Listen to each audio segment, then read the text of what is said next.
Hey my loves, I'm Ellie Frost, and on this channel we're talking about the multi-dimensional approach to rapidly and radically healing and transforming during and after narcissistic abuse. And this video is about how to stop attracting narcissists. You see, when we wake up to narcissism, a lot of us, like I know I did, find that we've actually had a lot of narcissistic relationships. We might have got out of a narcissistic relationship with a parent, friend, lover, and feel like we keep attracting them, right, on the outside. Now, there's a couple of things to know in this.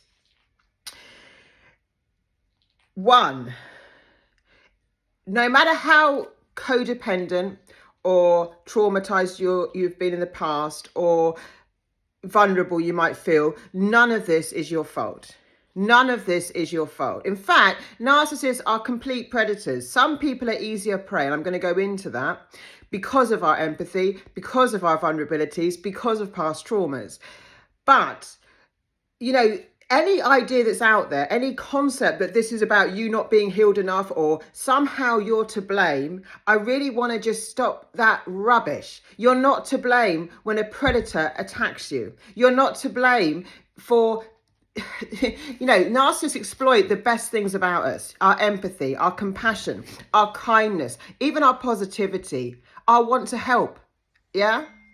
So we often get, you know, criticized for those excellent qualities that we need more of in our society. Empathy would change the world. More people wanting to help people would change the world, right? So these are the best things about society, and narcissists want to stamp out that light. So I want you to know that you're probably a very magnetic, attractive person, right? And you're going to attract everything. Yeah, the light attracts everything, yeah, including the dark. But some of us have blind spots, right? For a long time, before we know about what narcissistic abuse is, we don't imagine people could be this dark, right? I had I still do have a positive view on the world, right? Even though I see it for what it is now, I know there's evil and I know there's good. But like, you know, we want to believe the best in people. We want to give people the benefit of the doubt. All absolutely wonderful qualities when we understand the discernment necessary and we're educated on what abuse looks like and what narcissism looks like. So even codependency is not a recipe to be narcissistically abused. There's a lot of links in psychology to codependency and narcissistic abuse, but not every codependent gets narcissistically abused. And we're born codependent for a reason, right? Because we need our parents to love us, to look after us for our survival. So learning how to overcome unhealthy codependency is a great thing to do, right? But I just want, if you just take one thing from this video, this was never your fault. And if it happened to you, it's probably the best qualities about you that got exploited. One of the strategies I'm going to give you today to help you not be attracting narcissists is to take your time in relationships and not overshare. I'm a chronic oversharer. I wear my heart on my sleeve and I tend to gush and give people too much information. When we've grown up around narcissists, when we've had to like shut ourselves down, not talk about ourselves at all, just be what the narcissist needs us to be, a lot of us come out of it, and then when we feel safe with someone, we do tend to overshare. I think it's just in my nature. You know, I don't mean to overwhelm people with it because it can be quite overwhelming when we do overshare. But for most of my life, I was shut down, you see. I didn't talk about myself ever.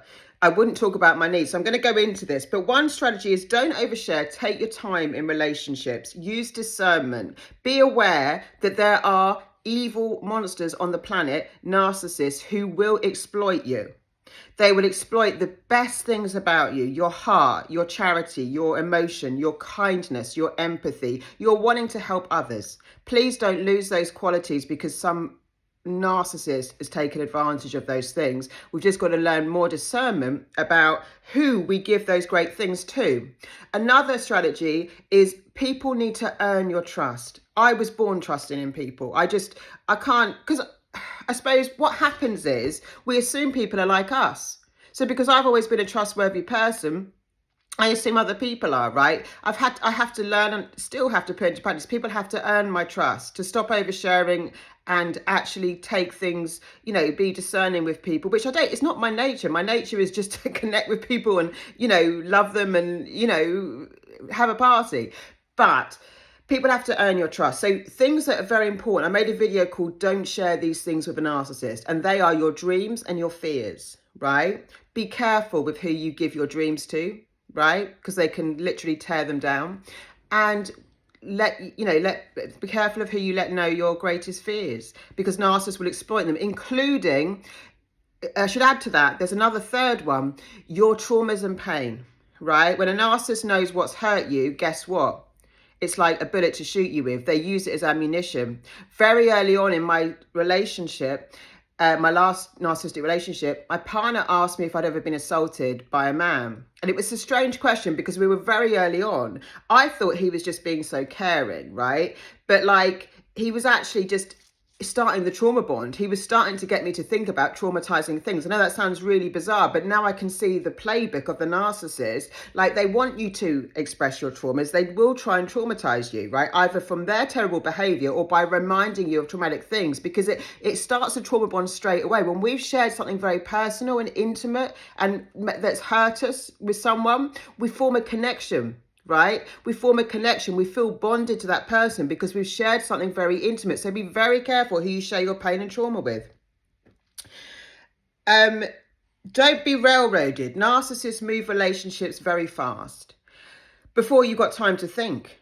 Yeah, they might introduce you to, well, it's normally flying monkeys, but their family and friends very fast. They might move forward with intimacy very fast. They might start doing things like wanting you to go on holiday, or, just things that normally would take more time, move in, things that, we all have watched the films and the movies about railroad relationships and fairy tales, but actually in real life we've got to be a bit more discerning, because predators use these tactics of railroading you to force a relationship and to create the illusion of intimacy before that actually intimacy's been established, right?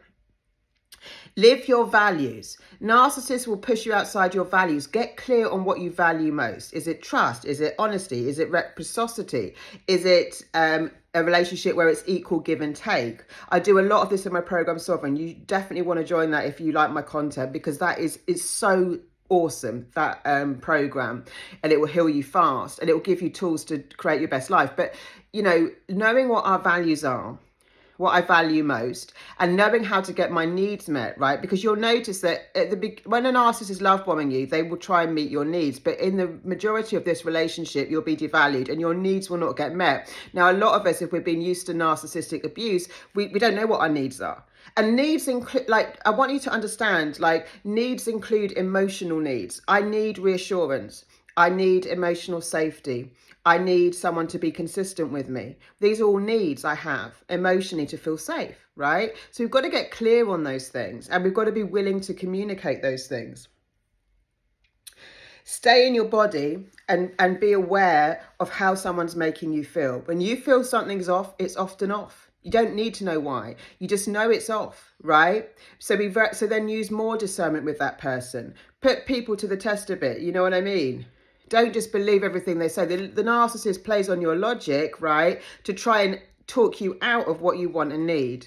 And a lot of us, if we've been in repeat narcissistic relationships, we don't know what we want and need. So getting clear on our needs, right? I need reassurance. I need emotional safety. I need someone to be,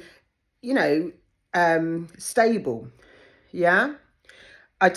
I need excitement, but healthy excitement, not the railroading, love bombing, highs and lows, the roller coaster of the narcissistic relationship. So what I want you to take away from this is it's often the best things, the most beautiful things, the things that make you so wonderful that they exploit. Don't, just because you've been through a narcissistically abusive relationship, turn down your empathy, your kindness, your willingness to trust people. This takes work, it takes healing, right? But I still would prefer to live in a way in which I am open to the goodness of people, right? Because the good people do exist still, right? There are a lot of narcissists, but good people still exist. But we have to know how to protect ourselves, and protecting ourselves starts with discernment. It starts with taking our time. It starts with not sharing our biggest dreams, fears, and traumas and pains too quickly.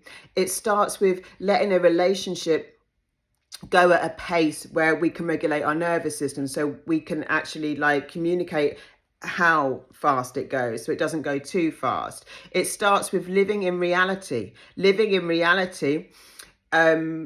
rather than in a fantasy, because a big part of the narcissistic abusive cycle is this shared fantasy. They love bomb you, pretend to be someone they're not, and then they'll future fake, and they'll give you an illusion of the relationship that it will be in the future, but it's not that now. Live in reality.